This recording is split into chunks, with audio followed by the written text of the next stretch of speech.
The Jasper School Board hears about progress on the gymnasium and a vision for the Jasper girls softball program. Nancy Eckerly talks about the upcoming Home Expo. And in sports, Kurt Guxell looks at the Northeast DuBois Jeeps with boys coach Terry Friedman. These stories and more coming up in 18 WJTS News.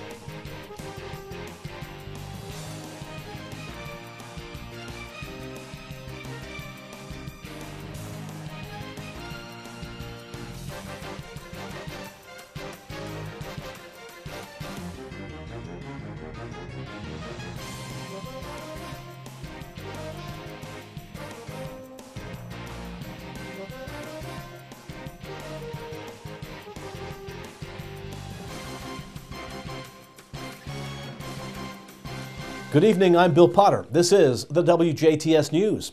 Monday night, the Greater Jasper School Board received an update on the continuing construction of the new Jasper High School gym. Project manager Scott Stemptenagel says the building is now completely enclosed and heated, and construction remains on schedule. Stemptenagel says the roof structure is currently being painted while other overhead work is being done.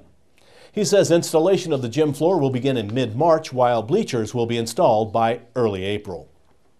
Jasper school officials remain hopeful the building will be ready for this year's Jasper High School commencement in May. New Jasper High School softball coach Matt Pryor appeared before the school board to share his vision for the Jasper girls softball program and the program's growth.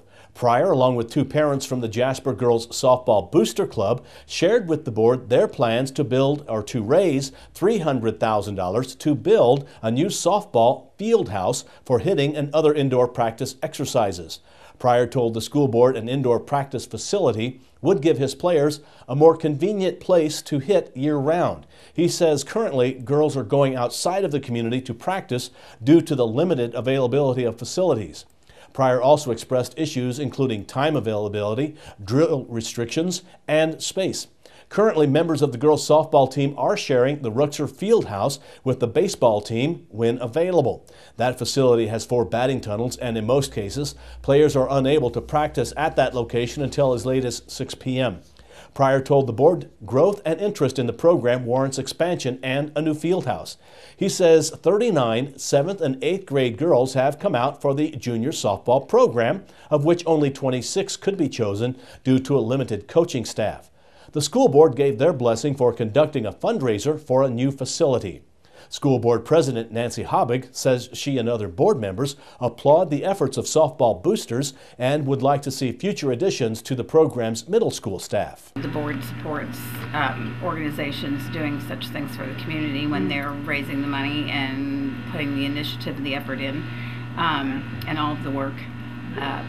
So I think we're all okay with that. The other concern we had was including as many kids as possible, and hopefully them being able to get coaches at the middle school level so that there wouldn't be a need to cut so many kids so early. Also last night, Assistant Superintendent Bob Hacker presented policy changes to the school's substance abuse program for the board to consider. Changes include a new curriculum focus on drug education in 6th grade health classes and also Biology 1 in high school. Other changes included a greater focus on mentoring, both peer and adult, random drug testing, and improved safety measures for students, including a school hotline. Hacker told the board the next community meeting of the task force will be held on March 19th. Hacker also told the board that online and on-site training will begin later this week and in March for new transportation software. Once implemented in the spring, the new software will provide information such as bus assignments to users. And the board hired VPS Architecture of Evansville for the roof replacement project at 10th Street School. The board approved advertisement for construction bids, which must be received by April 2nd. A committee of Hacker and board attorney Art Nardoff will open bids that day at 1 p.m. The board will then consider bids during its regular meeting in late April. The DuBois County Community Foundation has a new communications and engagement manager. Jasper native Nicole Kryline Hurley started and took the new job last week.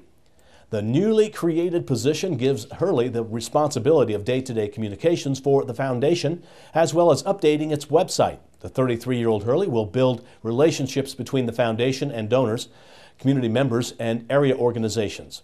Hurley has nearly 10 years of experience in communications and marketing, most recently as a pharmaceutical project manager at Eli Lilly and Company in Indianapolis. She has a bachelor's degree in communication from Indiana State University. The battle between Vectren Corporation and developers of the coal-to-gas plant proposed to be built at a Rockport plant or location continued in the state Senate on Monday as a senator took aim at Vectren's coal purchases.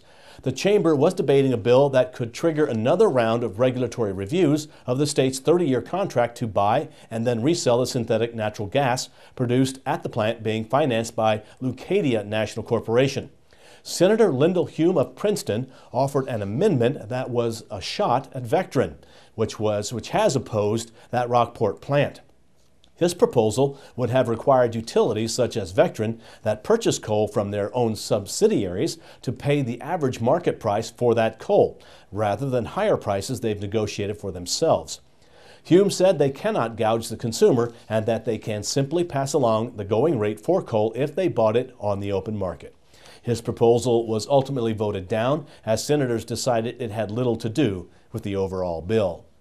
Coming up next on WJTS News, Kerry Schneider takes his weekly visit to the Du Bois County Humane Society.